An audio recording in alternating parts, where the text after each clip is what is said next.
Coming up tonight on Primetime Local News, the library has several events planned for the coming weeks. Plus, the annual Christmas Craft Fair and Chamber Expo takes place this weekend, and a local band has their album release party this Friday.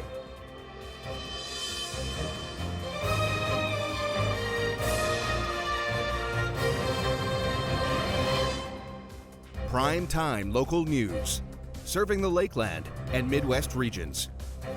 It is a busy week ahead for the Lloydminster Public Library, which has already had nearly 500 visitors in the last 2 days. The library has several activities planned this week in addition to their regular schedule. With school on break this week, the library has some extra events planned to keep kids busy. The activities include making wind power cars tomorrow and slime on Friday. They will also have an unrepair cafe dedicated to destroying things rather than making them. So the Unrepair Cafe, we will have a bunch of different appliances and electronic things, and then some screwdrivers and pliers. And so it's just kind of an inquiry-based activity. You can spend as much or as little time as you want and just kind of take things apart and see what's in there. And if you feel inspired to make some art out of the pieces that you discover in there, you're welcome to do so, or just kind of destroy the things and have some fun doing it. This week's break in school isn't the only time where the library will have additional activities. The Christmas season will also be full of fun events and crafts for people to come and enjoy. On December 15th, we will be having Grinch Day, so we'll be making Grinch popcorn and having a bunch of fun activities in the library. And then we're hoping to have some sort of crafty Christmas type event where people will come in and make their teacher gifts or make their own wrapping paper and lots of fun things. And then we'll also have all day, everyday programming for the holiday break as well. You can find more information on the events that the library has planned at lloydminster.info. The annual Christmas Craft Fair and Chamber Expo is set to go this weekend in Lloydminster. Stacy Comer has more on what's planned. It's a very exciting weekend coming up here in Lloydminster. It's something that lots of families and people look forward to every year, and that is because of the annual Christmas Craft Fair and Chamber Expo that's happening. Terry Lynn Mackey is the Executive Director of the Lloydminster Chamber of Commerce. She joins me today. Thank you so much for speaking with me today, Terry. Thank you for having me on today. I'm super excited to talk about the 36th annual Christmas Craft Fair and Chamber Expo. The show is put on in conjunction with the Chamber of Commerce and the Border City Farmers Market.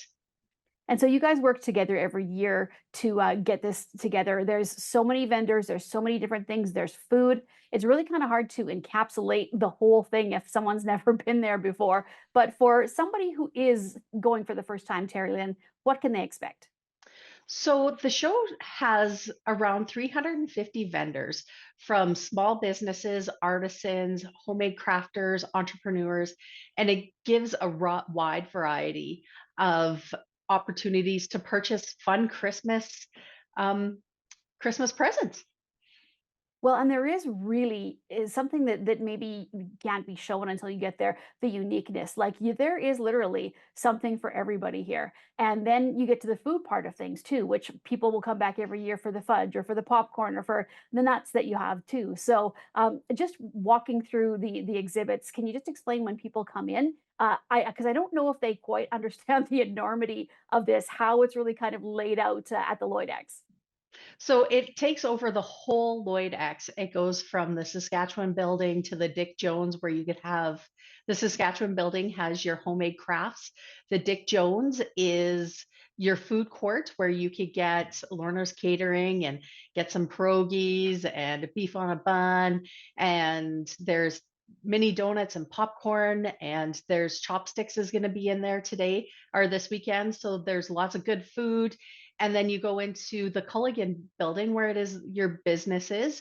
And then in the WS Convention Center is your home-based businesses. But don't forget to stop in at the Prairie Room to drop off your tickets where you could win prizes for the weekend. And there's also vendors down the hallways, the concourse hallways. So it is a large show. There is something for everybody. And don't forget to stop and take your picture with Santa. Well, Terry, something you guys started a few years ago was the Fast Pass as well for people to get in. So when can people start purchasing those, and how exactly does that work? So FastPass works is that you prepay for your ticket, and then as soon as the doors open, you don't have to pay. We just scan you in, and you can enter and join the craft show. There's no lineups. It's just a faster way to get in. And for And those you who can are, go ahead. I was going to say, and you can purchase those tickets at the Lloydminster Chamber of Commerce Christmas Craft Fair and Chamber Expo. For those who are going to just show up and pay the traditional way, Terry Lynn, what are the prices for people to get into the door? So it is $7 to enter, and anybody 12 and under is a no charge. Well, this is something, again, like I said, Terry Lynn, that some people look forward to, every year. And one thing to remind people of is that as you visit the individual booths, a lot of them do have separate draws as well. So it's a chance Mhm. for you to win, as you said, many, many prizes too. Yeah, I don't know how many how many vendors will be having draws, but there is a lot of opportunities to purchase Christmas presents. This is usually the kickoff to Christmas. And so there is lots of festivities and Christmas music to start off the Christmas shopping. And let's talk about the hours, Terry Lynn. What day does it start and what time? And what are the hours for each day of the show? So the show kicks off Friday from at 10 till 9 p.m., 10 a.m. till 9 p.m., Saturday from 10 a.m. till 6 p.m., and Sunday from 10 a.m. to 4 p.m. Well, Terry Lynn, if anybody is looking for more information on this, whether it be pricing or about vendors or anything like that, where's the best place to find some of that? So you could either check out the Lloydminster Christmas Craft Fair on social media, or please contact the chamber and we can direct you and help you with any questions you have. Terry Lynn, roughly, do you know how many people you would be expecting over the weekend? So it varies from year to year. So it usually 12,000 to 15,000 we expect over the weekend. So a lot of our stores in our community are going to be busy. Our restaurants are going to be busy. We have a lot of out of town vendors coming in. So the city will be busy this weekend. Well, thank you so much for joining me, Terry Lynn. Like I said, this is an exciting event that people are looking forward to. And we've had people inquiring here about it too, as well. So that's why we're chatting with you. We're letting everybody know what's going on. So once again, this weekend, Friday, Saturday, Sunday, out at the Lloyd X, the Chamber Christmas Expo, and the Craft Fair. Again, something for everybody. Thank you so much, Terry Lynn. And I'm sure we'll see you out and about there this weekend. Thank you so much. Looking forward to seeing everybody come out. I'm joined now here with Abby St. John, who's going to give us our first look at the weather. It's a bit of a cooler day out there, isn't it? Yes, unfortunately, it's cooler, it's gloomier, and it's not as warm as yesterday or the day before. That sun really makes a difference, I think, during the day, especially this time of year. But today, not so much, and that's what we're going to see over the next couple of days. We are going to experience some snow and freezing rain, even as early as starting later tonight. So definitely be cautious about that. It is 2 degrees currently here. Feels closer to -1 with that wind speeds at around 13 kilometers per hour. So it is definitely a chilly one out there today. And like I said, it's been pretty gloomy all day. Current temperatures in Alberta, 2 in Cold Lake, Bonnyville, Lac La Biche, St. Paul, Vegreville, 3 out in Edmonton, Vermilion and Wainwright, 4 out in Provost, and in Saskatchewan, -2 in Isla Crosse, +2 in Pierceland, Green Lake, and Meadow Lake, 1 in St. Walburg, 0 in Maidstone, 5 out in Macklin, and North Battleford is also sitting at 2 degrees. And then overnight tonight in North Battleford, -1 will be your overnight temperature, 17 km/h winds, and there is about a 60% chance of some ice, so freezing rain later tonight, but it will remain quite cloudy. And then tomorrow, about an 81% chance of a bit of snow. However, it will be little to no accumulation, so it shouldn't stick around very long. 3 degrees will be your daytime high, and 13 km/h winds. Expect a mostly cloudy day. And then overnight tonight in Cold Lake will drop down to -2. There will be periods cloudy with periods of ice changing to snow later, accumulating about or coating to about 1 centimeter, 75% chance of that. 19 km/h wind, so the wind will be a factor.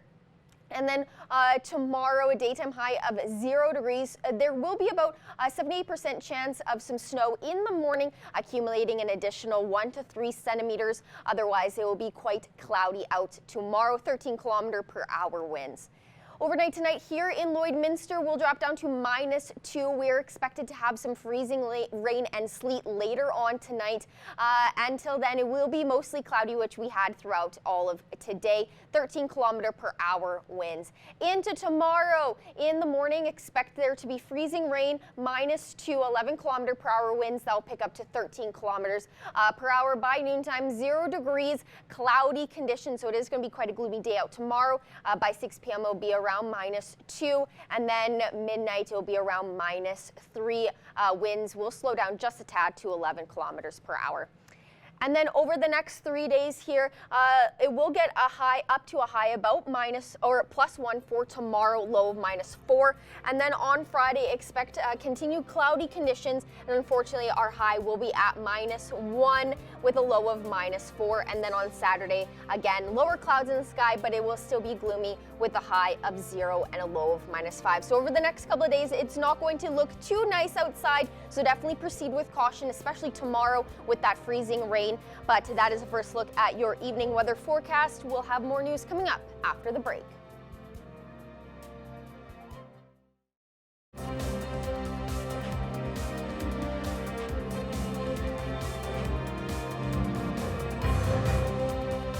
The band Bonfire Moon from Lloydminster will be performing at Cheers Live, while also releasing their first album this Friday. Our Jackson Fontaine got to talk to the lead singer of the band to discuss their upcoming performance. So today I'm pleased to be joined with Nick Brower, who is the lead singer of the Bonfire Moon band. How you doing today, Nick? I'm great. How about yourself, Jackson? I'm doing good, thank you. So before we kind of get into it, just tell me a little bit about your band, who you guys are, and yeah. Yeah, you bet. Yeah, so we're kind of a unique build or setup. We've got a couple of us that, well, so I'll just give the names actually. So myself, and then Graham Friesen, he's our keyboardist and lead guitarist as well. Him and I have been playing music together for 30 plus years. We started learning music together and writing music together when we were about 11 years old, and kind of been playing off and on together ever since. And then Dan Golden and Jesse Inder. Dan is also lead guitarist and vocalist, and Jesse Inder is the drummer, and he actually is a vocalist as well. They've been playing together since their teenage years as well. And then Bruce Hawes, our bassist, he kind of started out, a couple of us played in different bands together over the years, and Bruce actually started out as our sound guy in one of those bands, and then kind of migrated up to bass player. And then he actually played one show with us on bass with this different band, and then COVID hit. So there was no live shows happening. So basically that was like a cover band just doing cover songs. And all of us kind of wanted to start writing our own music and doing original stuff. So when COVID hit, yeah, we just took the opportunity to create this new act together. And then, yeah, kind of the rest is history from there, so to speak. But yeah, we've got a long future ahead of us, I hope, as well. So you streamed your first album June 20th, 2024, and you're releasing it this Friday at Cheers Live. So just tell me a little bit about that, how it worked out, and what made you guys want to start music. Yeah, for sure. Yeah, so like I said, I think we kind of just got started in COVID. Used that time to really just get together with just a few of us, because that was okay, and just jam, write music. And so actually September of 2021, we actually went into the studio with 9 songs and spent just 3 days in the studio with Aspen Beverage, Skull Creek Studios, shout out. So yeah, we tracked basically 85% of 9 songs during that 3-day span. And then over the course of the next several months, we went back a couple times and just touched up on a couple things, and then ended up actually recording one more brand new song that we put on the album that we didn't go in with initially.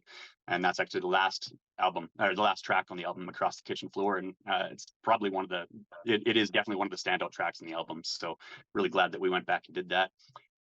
Obviously this one hasn't quite come out yet, but are you guys looking to make another album soon? Yeah, you bet. Yeah, so actually we have gone into the studio, not press record on anything, but just to start on pre-production and writing of the next album. Yeah, so we spent a weekend up there on top of a couple just sessions that we did here in town. And so we've actually got to start on about a dozen songs already, and we're going to do about another 6 to 8. And then so we'll have kind of 20 that we'll kind of hone down. And are you guys planning on trying to tour more around Lloydminster? Yeah. So yeah, like definitely with the release of this album, we're looking to kind of push that out and get in as many places as we can. Summer is of course festival season, so we're gearing up to hit up a couple festivals next summer already. We're already, maybe I won't say it in case anything isn't public yet, so I won't say anything. But yeah, we're already in the works for a couple festivals next summer and hoping to book some more. And then, like I say, just kind of hoping to keep that ball rolling with that next album and keep that momentum moving forward. And maybe a couple years down the road, this is like our full-time job. Who knows? And what are you guys looking forward to playing in Lloydminster? Obviously, your hometown, so it should be a great show. But what are you looking forward to it? Yeah, you bet. You touched on it right there. The hometown crowd is just fantastic. So with Bonfire Moon, I think we played over 40 shows in the Lloydminster region, St. Walburg, Wainwright, kind of the surrounding region. So really anybody in any of the areas we played thus far could definitely make it to this show. And we have seen the last several concerts, people coming out that have just seen us before, like not necessarily friends, family, just people that have seen us out somewhere and saw, hey, you guys are playing here, and they're showing up. And I mean, that doesn't sound like a big deal, but for a bunch of guys that are just kind of doing this for fun at the moment, it's pretty cool when somebody shows up that you don't know. And So I have to ask, like the name of your band is perfect. It just kind of reminds you guys. I feel like you guys were sitting at a bonfire and there was a full moon, and you're like, Bonfire Moon. That's the name. Like, how did you guys come up with that? yeah, man, that's pretty much it. I had really been actually even just before COVID, I had been kind of working on this idea of what this act was going to be like. I wanted to come up with a name exactly like you said, that struck the chord of our vibe, that was memorable, that was easy for people to grab onto, latch onto. All you got to do is say bonfiremoon.com when you're at a show, and that's easy enough to remember. And so that's definitely what we were looking for with that. And then we actually went that summer when things kind of started to open up a little bit. And we played a bonfire show, just massive roaring fire at a friend's backyard. And yeah, the moon was out and everything like that. And that was really before we had named this band. Like I say, we had kind of started jamming and figuring that out. And we were sitting there at that gig, and it's like, well, guys, this is a Bonfire Moon. This is our band. Yeah. Tickets at the door at $35, and then people can reach out to you guys to get $30 tickets earlier. So how can people reach out to you?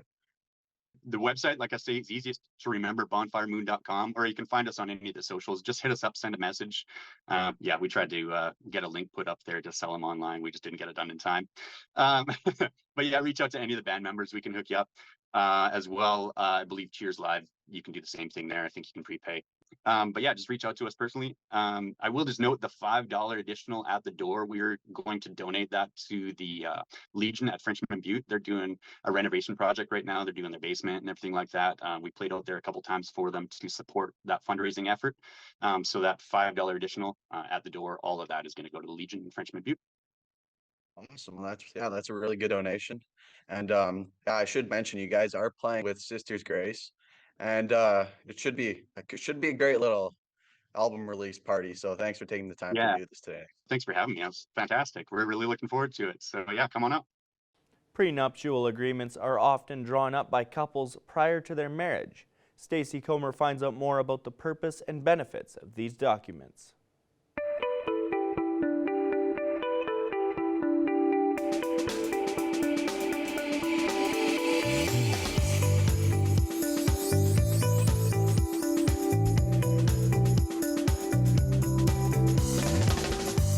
It is that time of the week when Stephanie Dobson joins us. Stephanie is a lawyer, mediator, and online educator with Hanka Divorce Law and Mediation offices in Edmonton and here in Lloydminster. Stephanie, thanks for joining me today. Thanks again, Stacey, as always. Nice to be here. This is a very interesting subject we have this week. We're going to be talking about prenuptial agreements. So first of all, let's start off with the first question. What is a prenup? Well, in Canada, discussions about marriage often bring up the concept of a prenuptial agreement, also called prenups. These documents sometimes can be viewed negatively, but they really serve as a practical tool to protect both partners in the event of a separation or divorce. So a prenuptial agreement, what is it? Specifically, it's a legally binding contract that's entered into by a couple before they get married. So it outlines how things will look in the event of divorce, how things will look in the event of separation or even death, and to help set out clear expectations and reduce conflicts later on. So if you do separate, then it sets out those clear expectations. So in Alberta, an agreement entered into prior to a marriage is called an adult interdependent relationship agreement. It's quite a mouthful. And in Saskatchewan, such an agreement is called an interspousal agreement. So although today we are talking technically about prenuptial agreements, technically an agreement can be entered into any time prior to a separation or divorce. So even if the spouses are already married, they can enter into one of these agreements between them. And what's the purpose of a prenuptial agreement? Well, there's really 4 key purposes. So one is the asset protection, so protecting wealth that has accumulated prior to or may accumulate during the relationship.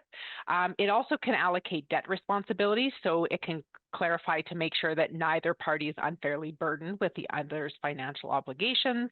It can also talk about inheritance rights. So that might be something that people don't often think about, but couples with children from previous relationships might want to talk especially about inheritance issues, how those will be handled, and safeguarding family assets for future generations. And then lastly, clarifying expectations. So these contracts can often set out financial expectations and other types of expectations and responsibilities of spouses during marriage, before marriage, at any time during the relationship, and it really helps to reduce misunderstandings. Can you talk a little bit about the legal framework?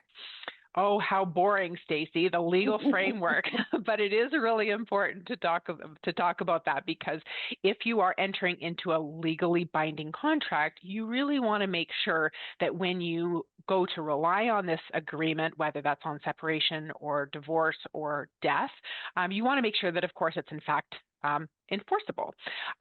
No point otherwise to enter into this agreement. So legal requirements, so it to be enforceable, a prenuptial agreement must be entered into in writing and signed by both parties, and it's recommended that you get independent legal advice so you have all the signatures that are required. Full disclosure, so this is one that is often not thought of. So not only do you have to talk about, tell each other what you have, but you have to prove it. So full disclosure, so all of your bank accounts, investment statements, credit card statements, mortgage statements, asset worth, maybe business valuations or house appraisals. So full disclosure. Fairness. So the terms of the agreement must be fair at the time of signing. An agreement that is deemed what's called unconscionable or heavily biased towards one party may not be enforceable. And then lastly, it's really important that in the event that you do need to modify the agreement after marriage, you certainly can do that. You just need to make sure that you follow the proper legalities for that. And Stephanie, what are some of the common components of a prenuptial agreement? So, Stacey, a well-drafted prenuptial agreement will typically include 5 things. First, division of property. So, and that's usually what's thought of when we talk about prenuptial agreements, as the division of property. Debt responsibility, spousal support. So, duration, amount, whether spousal support will be applicable in that particular case, handling of future assets, and then, of course, dispute resolution. So in the event that you can't agree at the end, we might want to go through mediation or even arbitration. What would be some of the benefits of having a prenuptial agreement in place? Well, my experience is that prenups are really hard to negotiate, or couples find them really hard to negotiate because they're trying to do 2 things at the same time. One, they're trying to protect themselves, and number 2, they're trying to protect the relationship at the same time. So, but a well-drafted agreement, which is really well thought through, can have a lot of positives. It can give you peace of mind, so it really helps you to feel secure in your financial rights and reduces anxiety about the future. It can really help to spark some good open communication. So a lot of times these prenuptial agreements, or the terms of the prenuptial agreements, will spark really important discussions about finances and then expectations within the marriage. And it can also reduce conflict during the relationship, but also at the end of the relationship. All right. Well, thank you so much for joining me, Stephanie. We will be back to have another discussion next week. Sounds good. Thanks, Stacey.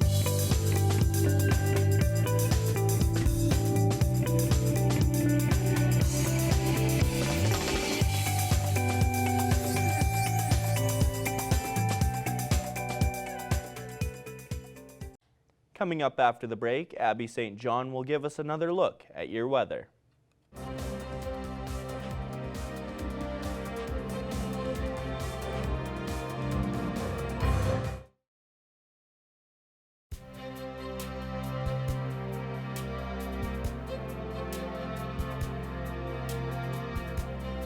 Taking a final look at our evening weather forecast, it's currently 1 degrees here in Lloydminster. It feels closer to -3 with that wind chill. So we did see quite a gloomy day out today, and that will unfortunately carry into tomorrow.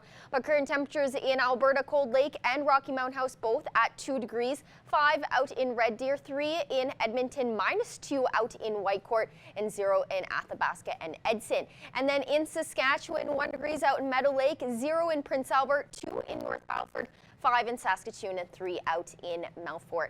And then up north in Saskatchewan, it is definitely on the cooler side for sure. -8 up in Uranium City, -7 in Stony Rapids, -6 in Wollaston Lake, -2 in South End and Flin Flon, and -3 in La Loche and Buffalo Narrows. And in Alberta, -12 out in High Level, so it's quite chilly out there. -9 in Fort Chipewyan, -7 in Fort Mac, -6 in Peace River, 0 in Slave Lake, and Grand Prairie is sitting at -3. And then down south in Alberta, on the flip side, a little bit warmer of conditions, +10 in Medicine Hat and Lethbridge, 8 in Calgary, 2 in Banff, and 5 out in Coronation. And in Saskatchewan, 6 degrees in Kindersley and Estevan, 7 in Swift Current and Yorkton, 5 in Moose Jaw and in Regina. Overnight tonight in North Battleford, temperatures will drop just below 0 at -1. It will be cloudy, and there's about a 60% chance of a bit of late night freezing rain, so it will produce some ice, so definitely be cautious. 17-kilometer-per-hour wind, so it is going to be quite windy as well. Overnight tonight in Cold Lake, -2.